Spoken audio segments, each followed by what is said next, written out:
So I'm following my procedure step by step. I read the prompt carefully and I figured out that this is about the purpose of historical preservation.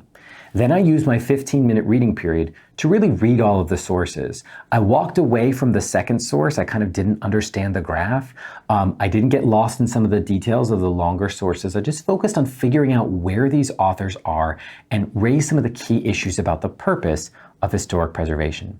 Now I need to write a thesis. I need to come up with my own way of entering into this conversation with a clear statement I can put at the end of the first paragraph. Remember, on the rubric, you're going to get up to 1 point for your thesis. And here's what the rubric says, that you have to have a thesis that, quote, responds to the prompt with a defensible thesis that may establish a line of reasoning. So there's two things you have to do. You have to respond to the prompt and have a defensible thesis. And then there's one optional thing you can do, which is establish a line of reasoning. Let's start with this first phrase. You have to respond to the prompt.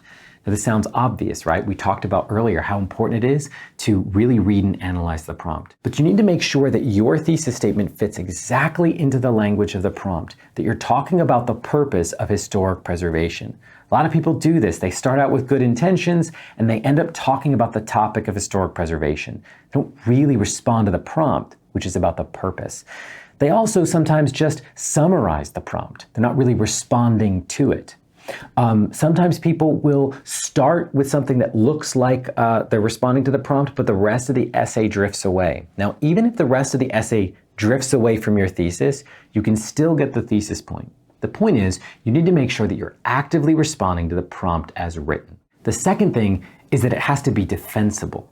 So you can't make a completely outlandish claim that no one would defend. You can't come up with a reason for historic preservation that's so far out of left field it's as if you never read the sources. But also, you need to say something that isn't just a generic statement that no one would really dispute, right? Like a thesis is something that could be a source of contention. Somebody could plausibly argue against it. So let's say I said, throughout the ages, people have produced many buildings and many buildings are important. Or a society is made up of lots of individuals, and some of those individuals care about historical preservation more than others. I just said a bunch of stuff that no one would ever disagree with because I didn't really say anything, right? You're looking to make a claim that people could dispute. Should we spend tons of money preserving historic buildings, even if it stops businesses from growing? That's a debate.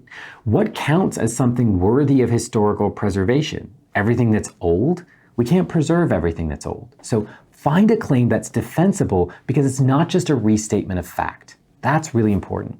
And the third thing that the prompt says is that you may establish a line of reasoning.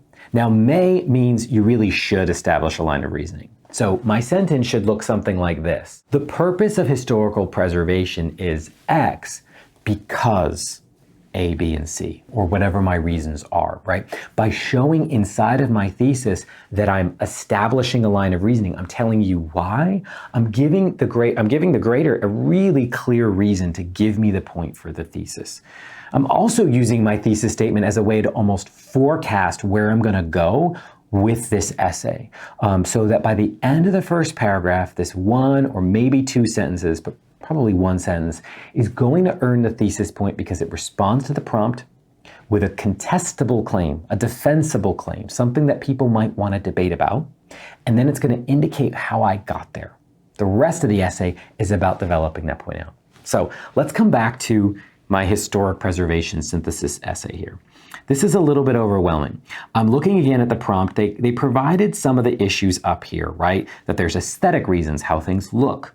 That it preserves the characteristics of a time, but it could also stop development. So what do I think is the purpose of historic preservation?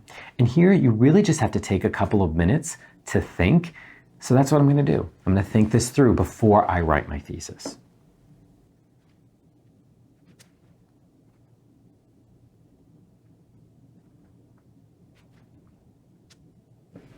So as I'm thinking here, what I'm struggling to come up with is how to deal with all these problems. These sources seem to be mostly about the problems with historic preservation, but the question's about the purpose. So if I write a thesis, it's all about the problems. I've done a good job of summarizing where a lot of the sources went, but I haven't gotten to the heart of the question. The question is the purpose. So why, in spite of the problems with historic preservation, would we still do it anyway? And one of the things that the sources seem to be inspiring me to think about here is that it's more than just about the buildings. This is something that that source E covers really well in the Over the Rhine Foundation.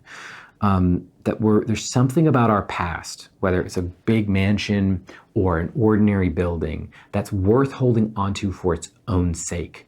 And so maybe my thesis, I'm going to write this up here at the front so I can copy it into my first paragraph. My thesis could go something like this. In spite of the challenges of historical preservation,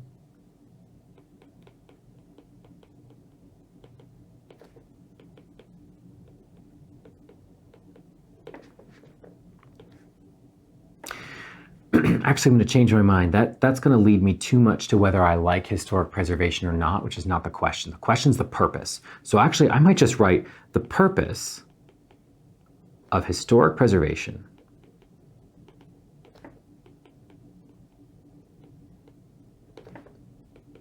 is to ensure that we do not erase our connection to the past.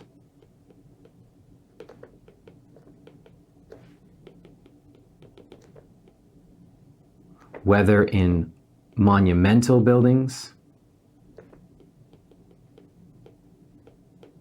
or ordinary ones.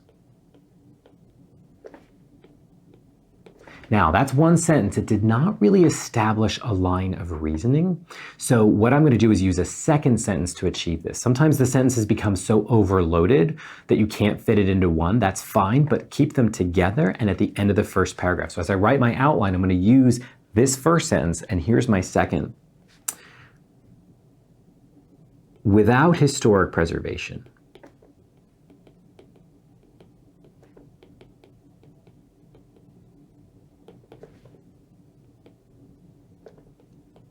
there would be no way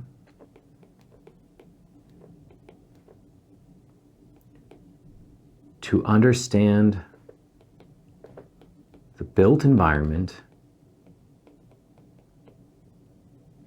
of the past, the relevance of